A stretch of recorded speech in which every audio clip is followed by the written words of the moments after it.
नमस्कार. मी ज्योतिषशास्त्री आणि वास्तुविशारद धनश्री केळकर. आपल्या YouTube चॅनलवर नेहमीप्रमाणेच तुम्हा सगळ्यांचं अगदी मनापासून स्वागत. 6 जुलै म्हणजे रविवारी आषाढ शुक्ल एकादशी आहे.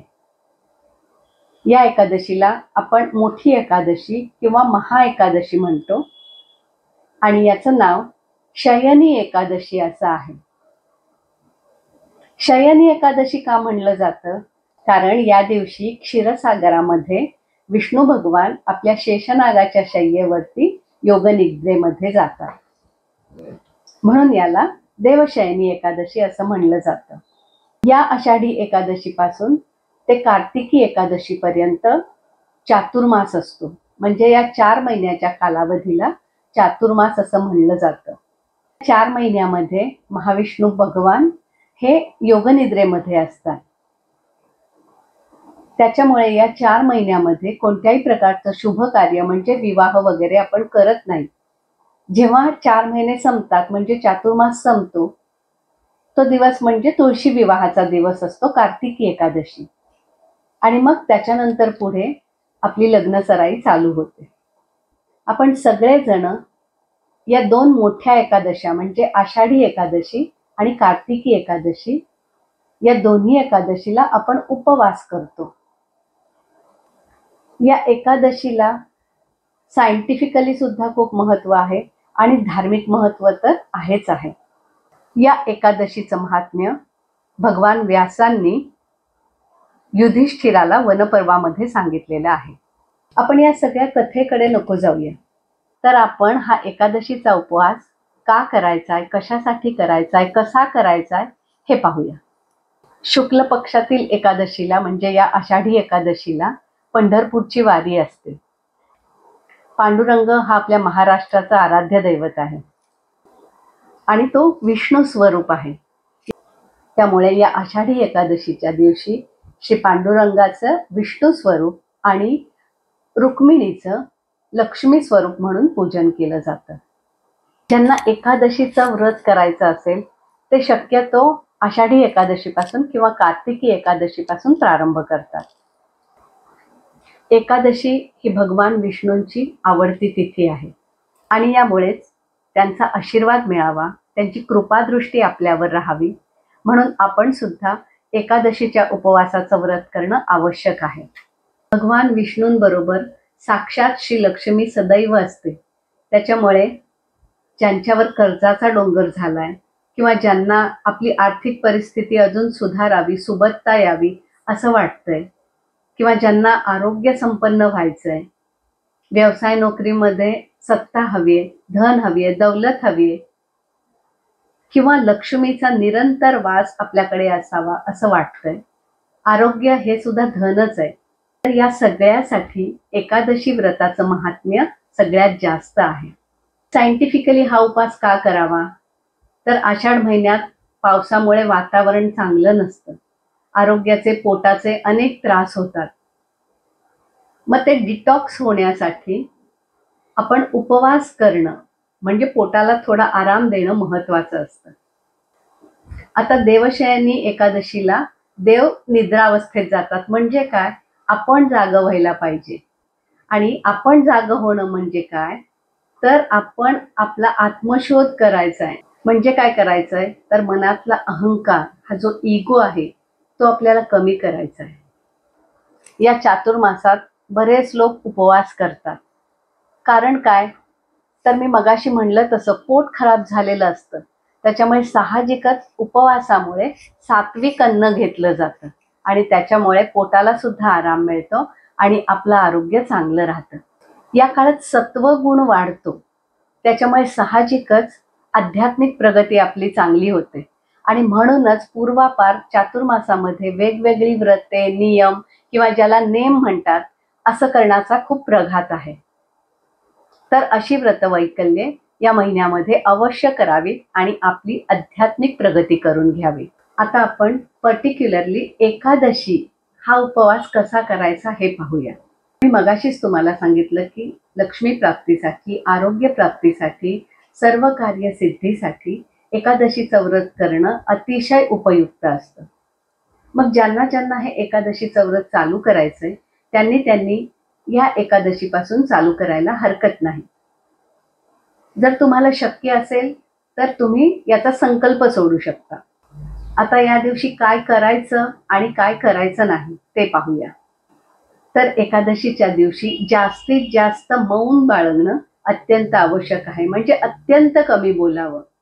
साहजिकच आपण जर कमी बोललो तर दुसऱ्याची निंदा नालस्ती करण्याचा प्रश्नच उद्भवत नाही. द्वेष मत्सर मनातून पळून जातात. कोणत्याही प्रकारची क्रीडा या दिवशी आपण करायची नाहीये. म्हणजे काय, अगदी मोबाईलवरती गेम सुद्धा खेळत बसायचं नाहीये. या दिवशी मांसाहार, धूम्रपान तसंच मैथून वर्ज्य आहे. खरं तर एकादशीचा उपवास म्हणजे दशमीपासूनच याचा प्रारंभ होतो. अर्थात उपवास नाही, पण आदल्या दिवशी सुद्धा आपण मांसाहार किंवा अभक्ष्य भक्षण करायचं नाहीये. कोणतीही क्रीडा करायची नाहीये. नंतर दुसऱ्या दिवशी पूर्ण दिवस आपला उपवास असणार आहे. मग या दिवशी उपवासाचं काय खायचं? तर खरं तर कमीत कमी खायचं. आपण तर एकादशी आणि दुप्पट खाशी, आषाढी एकादशी म्हणजे अगदी पदार्थांची रेलचेलच असते. तर शक्यतो असं करू नये. कोणकोणते पदार्थ खावेत? तर पचायला हलके असे पदार्थ खावेत. कोणते पदार्थ उपवासाला चालतात? तर रताळी, साबुदाणा, बटाटा, राजगिरा हे पदार्थ उपवासाला चालतात. सगळ्यात महत्त्वाची गोष्ट म्हणजे एकादशीच्या उपवासाला कोणत्याही प्रकारे तांदूळ खाऊ नये. म्हणजे ज्यांना उपवास करणं शक्य नाही, मग त्यांनी काय करायचं? तर कमीत कमी तांदूळ खायचा नाही आणि कोणतंही अभक्ष्य भक्षण करायचं नाही, म्हणजे नॉनव्हेज खायचं नाहीये. बाकी सगळ्या उपवासाला भगर किंवा वरीचे तांदूळ चालतात, परंतु एकादशीला तांदूळ खाऊ नये. त्यामुळे एकादशीच्या उपवासामधून वरीचे तांदूळ किंवा भगर आपण शक्यतो टाळावे. उपवास केल्यानंतर संपूर्ण दिवस शांत राहावं. जास्तीत जास्त नामस्मरण करावं. एकादशी ही विष्णूची आवडती तिथी आहे. त्याच्यामुळे ओम नमो भगवते वासुदेवाय या मंत्राचा जप 108 वेळा म्हणजे 1 माळ नक्की करावी. त्याचप्रमाणे या दिवशी विष्णू सहस्रनामाचं अत्यंत महत्त्व आहे. जसं या दिवशी आपल्याला विष्णू सहस्रनाम म्हणायचंय, तसं रोजच आपल्याला विष्णू सहस्रनाम म्हणल्याने त्याचे अतिशय फायदे तुम्हाला दिसणार आहेत. आपण सध्या सगळेच जण सारखं म्हणत असतो चांगलं खायला मिळत नाही, कीटकनाशक फवारलेली असतात, प्लास्टिकमध्ये बंद केलेले पदार्थ आपण खातो किंवा दिवसेंदिवस फ्रीजमध्ये ठेवलेले, ॲल्युमिनियम फॉईलमध्ये ठेवलेले पदार्थ आपण खातो. आणि या सगळ्यामुळे होतंय काय? सध्या तुम्ही जर पाहिलं असेल तर कॅन्सरचं प्रमाण भयंकर वाढलेलं आहे. एखादा आजार तुम्हाला झाला तर आपण औषधोपचार तर करणारच आहोत, पण त्याच्याच बरोबर विष्णू सहस्रनाम जर रोज तुम्ही म्हणलं किंवा ऐकलं तर त्याचा शतपटीने फायदा तुम्हाला नक्की मिळेल. या दिवशी विठ्ठल रखुमाई आपण साक्षात विष्णू लक्ष्मी स्वरूप समजून त्यांची पूजा करतो. श्रीमद शंकराचार्यांनी पांडुरंगाचं भक्तिपूर्ण असं पांडुरंगाष्टकम लिहिलेलं आहे. हे सुद्धा आपण रोज ऐकलं तरी त्याचा सुद्धा आपल्याला फायदा होतो. विष्णू सहस्रनाम कदाचित तुम्हाला येत नसेल, पण तुम्हाला म्हणायची इच्छा असेल, तुम्हाला शिकायची इच्छा असेल तर अतिशय संथ लयीमध्ये, त्याचबरोबर पाणिनी व्याकरणाप्रमाणे मी विष्णू सहस्रनाम सुद्धा अपलोड करते. म्हणजे त्याचा दुसरा व्हिडिओ मी अपलोड करते. त्याचप्रमाणे पांडुरंगाष्टकमचा सुद्धा मी एक व्हिडिओ अपलोड करते. तुम्ही विष्णू सहस्रनाम ऐकलं तरी ते संथलयीत असल्यामुळे तुम्हाला उच्चारण करणं सोपं जाईल आणि तुमचं पाठ सुद्धा होऊन जाईल. एकादशीच्या उपवासाच्या दिवशी कोणत्या गोष्टी कटाक्षाने टाळाव्यात? म्हणजे ज्यांचा उपवास आहे त्यांनी उपवासाचे पदार्थ खायचे, तेही अगदी कमीत कमी. शक्यतो फलाहार, दुग्धाहार आणि जलपान हेच जास्तीत जास्त करायचंय. पण ज्यांना तब्येतीनुसार जमत नाही, ज्यांना गोळ्या आहेत, त्यांनी हलका उपासाचा आहार घ्यायचा आहे. राजगिऱ्याचा समावेश नक्की करा, कारण त्याच्यामुळे ॲसिडिटी होत नाही. या दिवशी शक्यतो दुपारी अजिबात झोपू नये. ज्यांना उपास करणं शक्य नाही त्यांनी किमान दुपारी झोपू नये किंवा आपल्या आहारामध्ये तांदूळ, मसुराची डाळ, चण्याची डाळ या गोष्टी वर्ज्य कराव्यात. मांसाहार तर करूच नये. त्याचप्रमाणे अपेयपान किंवा धूम्रपान या गोष्टी सुद्धा करू नये. या दिवशी पान खाणं वर्ज्य आहे. आणि काही झालं तरी शक्यतो अजिबात खोटं बोलू नका. या एकादशीच्या उपवासाने जसं आपलं आरोग्य सुधारतं तसं आपलं मन सुधारणं आवश्यक आहे. आपला इगो नष्ट झाला पाहिजे आणि त्याच्याचमुळे हलका आहार घेऊन, शांत राहून, मौन व्रत पाळून आणि विष्णूची उपासना सोबत ओम नमो भगवते वासुदेवायचा जप, विष्णू सहस्रनाम या सगळ्यांनी आपली सगळ्या बाजूनी म्हणजे आर्थिक तसंच आध्यात्मिक उन्नती होते. एकंदरीत काय तर शक्यतो सगळ्यांनी एकादशीचा उपवास करायला सुरुवात करा. प्रत्येक महिन्यात 2 एकादशी येतात, म्हणजे वर्षाच्या एकूण 24 एकादशी आहेत. त्या सगळ्या एकादशी जर तुम्हाला करता आल्या आणि त्याच्यातली एखादी एकादशी जर तुम्ही अळणी केलीत म्हणजे बिनमिठाची केलीत, याचा सगळ्यात जास्त फायदा तुम्हाला त्वचा विकारावर होईल. तुम्हाला जर त्वचेसंबंधी काही त्रास असेल तर नक्की हे करून पहा. उपवास करायला नाही जमलं तरी मी सांगितलं आहेच की कमीत कमी खा, जास्तीत जास्त मौन बाळगा. काही गोष्टी नाही खायच्या त्याही मी तुम्हाला सांगितलेत. आणि सगळ्यात महत्त्वाचं म्हणजे कमीत कमी ओम नमो भगवते वासुदेवाय या मंत्राचा जप करा. ही माहिती तुम्हाला आवडली असेल तर कॉमेंटमध्ये नक्की ओम नमो भगवते वासुदेवाय लिहायला विसरू नका. आता एकंदरीत हा जुलै महिना आपल्याला कसा जाईल हे पाहायचंय. सर्वसाधारण वातावरण, हवामानातला बदल, राजकीय उलथापालथ किंवा एकंदरीत परिस्थिती जर बघायची असेल तर मी मागेच तुम्हाला सांगितलंय तसं पौर्णिमांत किंवा अमांत कुंडली मांडली जाते आणि ती त्या देशातील राजधानीच्या ठिकाणची मांडली जाते. अमांत कुंडली म्हणजे ज्या वेळेला रवी आणि चंद्र अगदी एका अंशात एकाच राशीत असतील तो दिवस म्हणजे रविचंद्र युती. आणि पौर्णिमांत कुंडली म्हणजे ज्या दिवशी रवी आणि चंद्र बरोबर समोरासमोर अंशात्मक असतात ती वेळ. तर जुलै महिन्यातली पौर्णिमेची कुंडली जी पडते म्हणजे पौर्णिमांत कुंडली जी आहे ती 11 जुलै रोजीची सकाळी म्हणजे पहाटे 2:08 आहे दिल्ली येथे. तेव्हा वृषभ लग्न उदित आहे आणि पौर्णिमा धनु राशीमध्ये पूर्वाषाढा नक्षत्रात होत आहे. मंगळकेतूचा व्हिडिओ आपण पाहिलाच आहे. मंगळकेतू युती या महिन्यामध्ये अगदी अंशात्मक होण्याकडे आहे. त्यामुळे सगळ्या गोष्टींचे तीव्र पडसाद या जुलै महिन्यात उमटणार आहे. कारण मंगळकेतू युती, राहू मंगळ अंशात्मक प्रतियोग आणि शनी मंगळ षडाष्टक योग. मंगळकेतू युती सिंह राशीत, त्यामुळे साहजिकच अजूनही आग, जाळपोळ, अपघात, रेल्वे अपघात असं घडण्याची शक्यता राहणारच आहे. 16 जुलैला रवी कर्क राशीत जाणार आहे. रवी कर्क राशीत गेल्यानंतर जमिनीतील उष्णता प्रचंड प्रमाणात वाढते. त्याच्यामुळे जमिनीमध्ये प्रचंड हालचाल होते आणि त्याच्यामुळे साहजिकच बाकीचे ग्रहमानही तसे असल्यामुळे भूकंप किंवा हर्षल आणि शुक्र लग्नामध्ये वृषभ राशीत असणार आहेत. त्यामध्ये हर्षल कृतिका नक्षत्रात असणार आहे. पावसाचं प्रमाण प्रचंड राहील. खूप ठिकाणी पूर येतील आणि पावसामुळे जनजीवन विस्कळीत होईल. या महिन्यामध्ये पावसामुळे किंवा पाण्यामुळे मृत्यू संभवतो. पुराच्या घटना घडतील, त्याच्यामध्ये लोक अडकू शकतात. तर सगळ्यांनी लक्षात काय ठेवायचंय की खूप पावसाच्या ठिकाणी, रिस्की ठिकाणी तुम्ही शक्यतो प्रवास करू नका.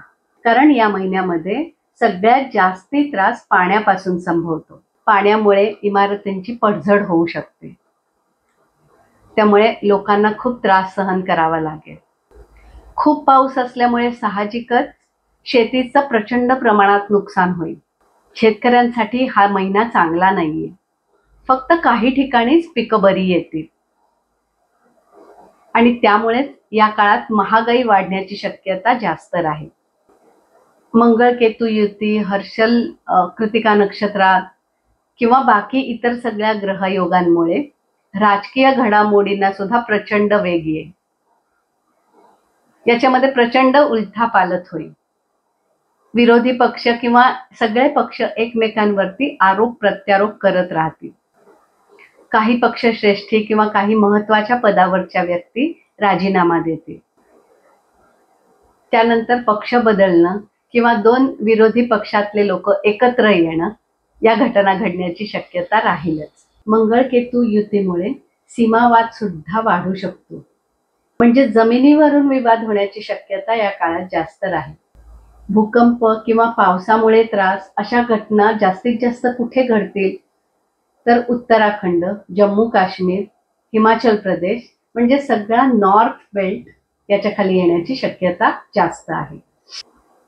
मग यातल्या हायलाइटेड तारखा कोणत्या राहतील तर साधारण 17, 19, 22 या दिवशी शक्यतो लांबचा प्रवास करू नका. आणि त्याच्यानंतर जुलै एंड पर्यंत क्वचित एखादी त्सुनामी येण्याची शक्यता राहील किंवा एखादं सायक्लॉन येऊन थडकेल. त्याच्यामुळे साहजिकच जोराचे वारे वाहतील आणि पुन्हा त्याच्यामुळेही नुकसान होईल. हे साधारण बंगाल, बांगलादेश या साईडला जास्त राहील. मग मुंबईतलं वातावरण कसं राहील तर पाऊस खूप पडेल किंवा कधी कधी अजिबात पडणार नाही. पण त्याच्यामुळे काय होईल की थोडेसे रोग प्रतिकारक शक्ती लोकांची कमी होईल आणि त्याच्यामुळे सर्दी, कफ किंवा ताप याचं प्रमाण खूप वाढेल. त्याच्यामुळे आपल्याला सर्दी होणार नाही किंवा कफ होणार नाही याची काळजी आपण घ्यायची. औषधोपचार तर वेळीच करायचेच आहेत. आणि मी मगाशी सांगितलं तसं रोज एक माळ ओम नमो भगवते वासुदेवाय हा जप, त्याचबरोबर विष्णू सहस्रनाम नक्की ऐकावं. मग असे प्रकार झाल्यानंतर सोन्या चांदीचे भाव कमी होतील का तर नाही, सोन्या चांदीचे भाव चढेच राहतील. क्वचित शेअर मार्केट सुद्धा तेजीतच राहील पण व्होलाटाईल राहील. तर आपण या काळात म्हणजे या एकादशीपासून आत्मचिंतन करायचंय. स्वतःचं आरोग्य सुधारेल याच्याकडे लक्ष द्यायचंय.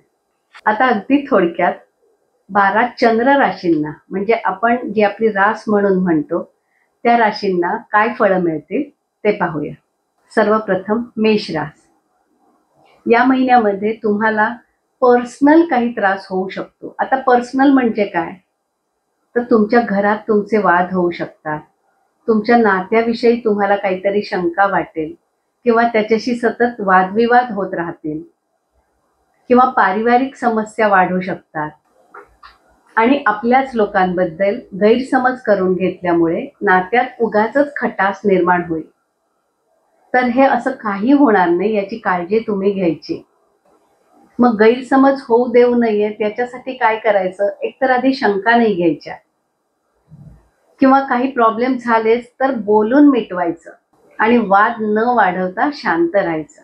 कारण या महिन्यात या सगळ्या गोष्टींपेक्षा तुम्हाला तुमच्या आरोग्याकडे सगळ्यात जास्त लक्ष द्यायचं.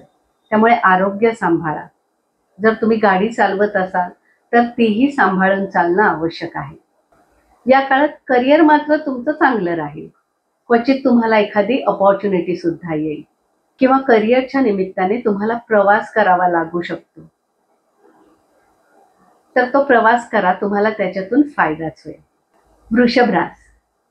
हा महिना एकंदरीतच तुम्हाला प्रेमसंबंधासाठी चांगला आहे. म्हणजे काय तर तुमच्या आयुष्यात एखादा नवीन प्रेमसंबंध निर्माण होईल किंवा तुमचं लग्न नाही झालंय आणि तुमची रिलेशनशिप पण नाहीये पण मॅट्रिमोनी थ्रू तरी तुमचं लग्न ठरेल. जर तुमचा विवाह झाला असेल तर तुम्हाला वैवाहिक सौख्य चांगलं मिळेल. म्हणजे एकंदर प्रेमासाठी हा महिना अत्यंत चांगला आहे. पण आरोग्याची काळजी तुम्हाला घ्यायचीच आहे. आपल्या कुटुंबासोबत आपल्या जोडीदारासोबत छान वेळ घालवायचा आहे तर तुम्हाला तुमचं आरोग्य चांगलं ठेवणं महत्वाचं आहेच ना. कामामध्ये अजिबात ओव्हर कॉन्फिडन्स नको, उलट डिसिप्लिननी काम करा.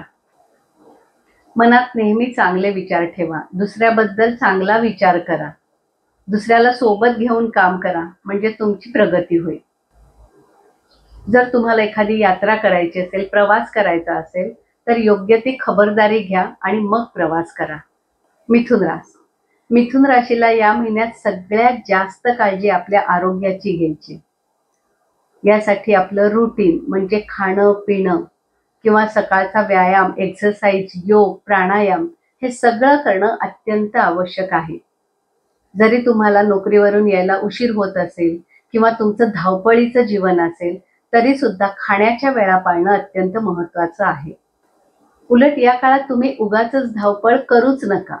एखादा प्रॉब्लेम आला तर त्याच्यावर सोल्युशन कसं मिळेल ते पहा. उगाचच वाद वाढवत राहू नका.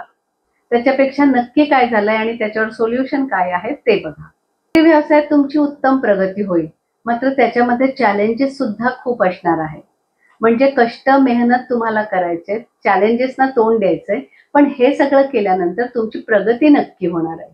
आणि हे सगळं करताना तुम्हाला पेशन्स ठेवणं अत्यंत आवश्यक आहे. त्याचबरोबर वरिष्ठांचा सल्ला सुद्धा तुम्हाला उपयोगी पडेल. कर्क रास. नातेसंबंध किंवा नाती जपण्यासाठी हा महिना अत्यंत महत्त्वाचा आहे. तुम्ही जर रिलेशनशिपमध्ये असाल तर कोणत्याही प्रकारचा गैरसमज होऊ देऊ नका. आपल्या जोडीदारासोबत किंवा आपल्या परिवारामध्ये सुद्धा एक ट्रस्ट बिल्ड करा आणि इमोशनली वीक अजिबात राहू नका. काळजी सगळ्यांची घ्या, पण इमोशनली ब्लॅकमेल किंवा इमोशनली वीक अजिबात राहू नका. नाहीतर तुमचे डिसिजन चुकतील किंवा नातेसंबंध सुद्धा बिघडतील आणि मग त्याच्यामुळे परत आरोग्याची हानी होईल. थोडक्यात आरोग्याची काळजी तुम्हाला घ्यायची. कामाच्या ठिकाणी तुम्हाला थोडा त्रास होऊ शकतो, म्हणजे जास्त काम पडेल आणि त्याचा ताण तुमच्यावर येईल. तर एकट्याने सगळं काम करत बसू नका. कोणाचा तरी सपोर्ट घेणं अत्यंत आवश्यक आहे आणि त्याच्यामुळे तुमचं काम सुरळीत होईल. सिंह रास. थोडाशा चढ उताराचा हा महिना आहे. म्हणजे कधी नात्यात गैरसमज, कधी कामामध्ये गडबड, कधी सगळं खूप छान, तर कधी उगाचच हताश वाटणं, अशी परिस्थिती होऊ शकते. त्याच्यामुळे नात्यांमध्ये गैरसमज होणार नाही याची काळजी घ्या. आणि यासाठी म्हणजे जसं नात्यात सुद्धा किंवा नोकरी व्यवसायात सुद्धा कोणतीही गोष्ट लपवून ठेवू नका. म्हणजे कधी कधी असं होतं की आपण उगाचच काही लपवत नाही, पण अगदी सरळ सरळ खोटं बोललं जातं. तर असं करू नका. त्यामुळे उगाचच गैरसमज निर्माण होतील. ओव्हर थिंकिंग करून तुमची एनर्जी बर्न करू नका. आणि चांगल्या आरोग्यासाठी तुमचं रुटीन बदला, डाएट बदला. आणि आरोग्य चांगलं राहिलं की तुम्ही नोकरी व्यवसायात उत्तम काम करू शकाल. कारण हा महिना तुमच्या ग्रोथचा सुद्धा आहे. तुम्हाला ॲप्रिसिएशन सुद्धा मिळेल. त्यामुळे नाती आणि आरोग्य हे दोन्ही सांभाळा. कन्या रास. तुम्ही आयुष्यात केलेल्या चुका सुधारण्याचा हा महिना आहे. आपल्या परिवारामध्ये किंवा मित्रांसोबत किंवा अगदी नोकरी व्यवसायात सुद्धा आपण अजाणतेमुळे काही चुका करतो आणि मग त्या चुका कबूल कशा करायच्या म्हणून त्याच्यावर खोटं बोलत राहतो. त्याच्यापेक्षा ती चूक मान्य करा, समोरच्या व्यक्तीची माफी मागा, सगळे प्रश्न सॉल्व्ह होतील. तुम्हालाही तुमच्या आरोग्याची काळजी घ्यायची. त्याच्यामुळे आरोग्य चांगलं राहील याच्यासाठी सुद्धा प्रयत्न करायचा आहे. हा महिना तुमचा ग्रोथचा महिना आहे. त्याच्यामुळे आरोग्य चांगलं ठेवा, कारण भरपूर काम करायचंय आणि त्याचं ॲप्रिसिएशन सुद्धा तुम्हाला मिळणार आहे. मात्र या ॲप्रिसिएशनसाठी कोणताही चुकीचा मार्ग तुम्ही निवडायचा नाहीये, नाहीतर तुम्हाला प्रचंड नुकसान होईल. वळूया तुळ राशीकडे. तत्पूर्वी मी दिलेली माहिती तुम्हाला आवडली असेल तर हा व्हिडिओ नक्की शेअर करा. ज्योतिष तसेच वास्तू संबंधी माहितीचे वेगवेगळे व्हिडिओ पाहण्यासाठी जर तुम्ही अजून आपलं चॅनल सबस्क्राईब केलं नसेल तर आत्ताच सबस्क्राईब करा. आणि हो, बाजूचं बेल आयकॉन दाबायला विसरू नका. जर तुम्हाला एखादा निर्णय घ्यायचा असेल आणि तुम्हाला ज्योतिष मार्गदर्शन हवं असेल आणि ते मार्गदर्शन तुम्हाला माझ्याकडून हवं असेल तर डिस्क्रिप्शन बॉक्समध्ये मी माझा नंबर देत आहे. त्यावर व्हॉट्सॲप करून तुम्ही तुमची अपॉइंटमेंट बुक करू शकता. तुळ रास. हा महिना मनभेद किंवा मतभेद होण्याचा महिना आहे. तर हे दोन्ही होऊ देऊ नका. त्यालाही मनात नकारात्मकता ठेवू नका. तुमचं मन स्वच्छ ठेवा. मुळातच तराजू असल्यामुळे तुम्ही नीट विचार करता, पण या महिन्यात तो अजून जास्त प्रकाराने करण्याची गरज आहे. कोणताही प्रॉब्लेम आला तर त्याच्यावर सोल्युशन कसं निघेल याचा विचार करा. तुम्हाला कोणी दुखावलंय का किंवा त्याच्याशी वाद घालायचा आहे का हा प्रयत्न करू नका. आणि त्याचबरोबर कोणाच्या बहकाव्यामध्ये सुद्धा येऊ नका. या काळात तुमचं आरोग्य ठीक राहील, परंतु डाएटवर लक्ष देणं अत्यंत आवश्यक आहे. कोणतंही काम यशस्वी होण्यासाठी तुम्हाला खूप मेहनत करावी लागणार आहे, खूप एफर्ट्स घ्यावे लागणार आहेत आणि त्याचबरोबर कामामध्ये डिसिप्लिन असणं अत्यंत महत्त्वाचं आहे. तुम्हाला एखादं काम यशस्वी करायचं असेल तर त्यातले स्किल्स डेव्हलप करणं अत्यंत महत्त्वाचं राहील. वृश्चिक रास, तुम्हाला खूप सोशल व्हायला आवडत नाही किंवा उगाचच सगळ्यांना सगळं सांगत बसावं हा तुमचा स्वभाव नाही. तुम्हाला या महिन्यात थोडंसं सोशली इन्व्हॉल्व्ह व्हायचंय. आपल्याला जे सांगायचंय ते स्पष्ट सांगा. उगाच घोळ घालत बसू नका किंवा कशाला सांगायचंय म्हणून लपवून सुद्धा ठेवू नका. म्हणजेच काय, खुले विचार ठेवा, ओपन व्हा, म्हणजे तुमचं काम नक्की होईल. उगाच ओव्हर थिंक करून तुमचं बीपी अजिबात वाढवून घेऊ नका. त्याच्यापेक्षा मोकळे व्हा. आरोग्य चांगलं राहण्यासाठी योग, मेडिटेशन, एक्सरसाइज, त्याचबरोबर डाएट अगदी नियमितपणे असणं खूप गरजेचं आहे. जिथे तुम्ही नोकरी करताय तिथे अत्यंत जबाबदारीने वागणं अत्यंत महत्त्वाचं आहे, कारण याचा फायदा तुम्हाला पुढे होणार आहे. जर या काळात तुम्हाला कामाच्या निमित्ताने प्रवास करायची वेळ आली तर तो नक्की करा, त्यातून तुम्हाला फायदाच होईल. धनुरास, धनुराशीच्या लोकांना या महिन्यात आपल्या आरोग्याची सर्वात जास्त काळजी घ्यायची. मानसिक आरोग्य सुद्धा चांगलं राहणं अत्यंत महत्त्वाचं आहे आणि त्याच्यासाठी ओव्हर थिंकिंग अजिबात करायचं नाहीये किंवा निगेटिव्ह आणि पॉझिटिव्ह सारखे सतत विचार मनात येऊ द्यायचे नाहीये. नाहीतर मग काय होतं, कन्फ्युजन वाढतं आणि उगाच मानसिकली तुम्ही वीक होता आणि उगाचच मानसिक तुम्ही वीक होता आणि मग त्याच्यामुळे मनात निगेटिव्ह थॉट्स येत राहतात. तर असं होऊ देऊ नका. मग याच्यासाठी काय करायचं, जे लोक निगेटिव्ह आहेत किंवा सतत नकारात्मक बोलतात अशांच्या संपर्कात जास्त राहूच नका. उलट जे पॉझिटिव्ह आहेत किंवा सतत काहीतरी मोटिवेशनल बोलत असतात अशांच्या संपर्कात राहा. त्याचबरोबर आपल्या नात्यामध्ये तणाव निर्माण होणार नाही याची काळजी घ्या. आता तुम्हाला कामं मिळतील, पण कामामध्ये परिवर्तन होईल. वेगवेगळ्या जबाबदाऱ्या तुमच्यावर येऊन पडतील. त्यामुळे शांतपणे काम करा. मकर रास, हा महिना तुमचा नाती सांभाळण्याचा महिना आहे. कारण नातं कोणतंही असो त्याच्यात उगाचच गैरसमज निर्माण होऊ शकतात, तर ते होणार नाहीत याची काळजी तुम्ही घ्यायची आहे. किंवा तुम्हाला सतत कुठल्या तरी शंका येत राहतील तर त्या शंकांचं वेळेवर निरसन करून घ्या. उगाच त्याच्यावर विचार करत बसू नका, नाहीतर तुम्ही निगेटिव्ह व्हाल. विचार चांगले ठेवा, तुमचे स्किल्स वापरा, स्किल्स वाढवा आणि काम करा. त्याचा फायदा तुम्हाला होईल, कारण या सगळ्यामुळे तुमचा कॉन्फिडन्स नक्की वाढणार आहे. या काळात नवनवीन अपॉर्च्युनिटीज सुद्धा तुम्हाला येतील. त्याच्यामुळे त्या ग्रॅब कशा करता येतील तिकडे लक्ष द्या. म्हणजे नातीही सांभाळायचे आणि आपला नोकरी व्यवसाय सुद्धा तुम्हाला वाढवायचा आहे, त्याच्यामध्ये ग्रोथ करायची आहे. आणि यासाठी चूक काय बरोबर काय ते नीट समजून घ्या. कामाच्या निमित्ताने प्रवास करायची वेळ आली तर नक्की करा, तुम्हाला त्याचा फायदा होईल. क्वचित तुम्हाला असं वाटेल, अरे या सांगतायत लांबच्या ठिकाणी प्रवास करू नका आणि कामाच्या ठिकाणी प्रवास करा. तर मला सांगायचंय काय की आपण कामाच्यासाठी जवळपासचे प्रवास करतो किंवा तिथे रिस्की कुठे जायचं नसतं. अजिबात काही आपल्याला घरात बसायचं नाहीये. फक्त जिकडे रिस्क आहे अशा ठिकाणी शक्यतो जायचं नाहीये किंवा जायची वेळ आली तर सांभाळून सगळी खबरदारी घेऊन मग जायचं. कुंभ रास, या महिन्यात तुमच्या रिलेशनशिपमध्ये थोडा डाऊनफॉल येऊ शकतो. म्हणजे उगाच गैरसमज होऊ शकतात किंवा शंका कुशंका येऊ शकतात. तर अशा शंकांचं वेळेतच निरसन करून घ्या. त्यामुळे या काळात तुम्ही स्वतःला इमोशनली स्ट्रॉंग बनवणं अत्यंत महत्त्वाचं आहे. त्यासाठी या सगळ्या गोष्टींकडे तुम्ही पॉझिटिव्हली पाहिलं पाहिजे.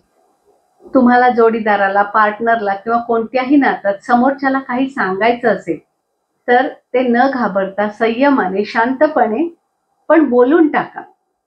नाहीतर उगाचच तुमची घुसमट होत राहील. एकदा बोलून टाकलं की त्याच्यावर सोल्युशन निघतं आणि विषय संपून जातो.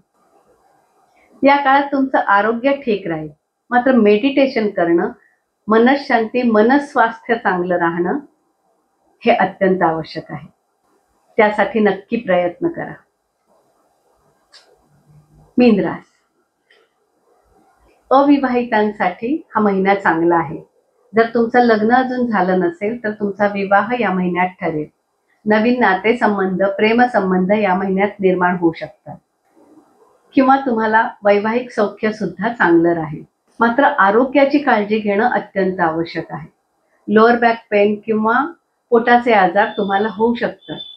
असा आजार झाला तर वेळेस औषधोपचार करा आणि याच्यासाठी तुमचं खाणं पिणं म्हणजे डाएट नीट असणं महत्वाचं आहे. त्रास असेल तर वेळेवर चेकअप करून घ्या. हा महिना तुम्हाला करिअरमध्ये खूप मेहनत करायला लावेल. त्याचबरोबर या महिन्यात तुम्ही कोणाशीही पार्टनरशिप करायची नाहीये किंवा पार्टनरशिपमध्ये असाल तर अगदी सांभाळून एकमेकांशी बोला आणि क्लिअर बोला, म्हणजे वाद निर्माण होणार नाही. आणि या सगळ्यासाठी चुकीची संगत तुम्ही धरायची नाहीये किंवा चुकीच्या गोष्टी करायच्या नाहीयेत. उलट वरिष्ठांचा, मोठ्यांचा, अनुभवी व्यक्तींचा सल्ला घ्या, म्हणजे मग तुमची प्रगती होईल. एकंदरीत काय तर सगळ्यांसाठी हा महिना आपलं आरोग्य सांभाळण्याचा आहे. आपली मनःशक्ती वाढली पाहिजे. त्याचबरोबर मी एकादशीचा उपवास, त्याचं महत्त्व सांगितलं आहे. त्यामुळे शक्य झालं तर तुम्ही सगळ्यांनी एकादशीचा उपवास करा. सात्विक आहार घ्या आणि तुम्हाला तुमच्या पंच ज्ञानेंद्रियांनी, पंचकर्मेंद्रियांनी आणि मनाने जे जे ज्ञान होईल ते सगळं तुम्ही भगवंताला अर्पण करायचं आहे. तर आपण सगळ्यांनी एकादशीचा उपवास करायला सुरुवात करूया आणि मगाशी मी सांगितलं त्याप्रमाणे सगळ्यांनी रोज विष्णू सहस्रनाम म्हणायला सुरुवात करूया. मी विष्णू सहस्रनाम तसंच पांडुरंगाष्टकम या दोन्हीचे व्हिडिओ सुद्धा अपलोड करत आहे. तर अशा या पांडुरंगाची, विष्णू लक्ष्मीची आणि सगळ्या देवतांची कृपा आपल्यावर राहू दे. त्यांचे कृपाशीर्वाद आपल्याला मिळू देत आणि आपल्याला सगळ्या प्रकारचं धन म्हणजे आरोग्य, ऐश्वर्य हे सगळं मिळू दे, हीच त्या भगवंताच्या चरणी प्रार्थना. ओम नमो भगवते वासुदेवाय. शुभम भवतु.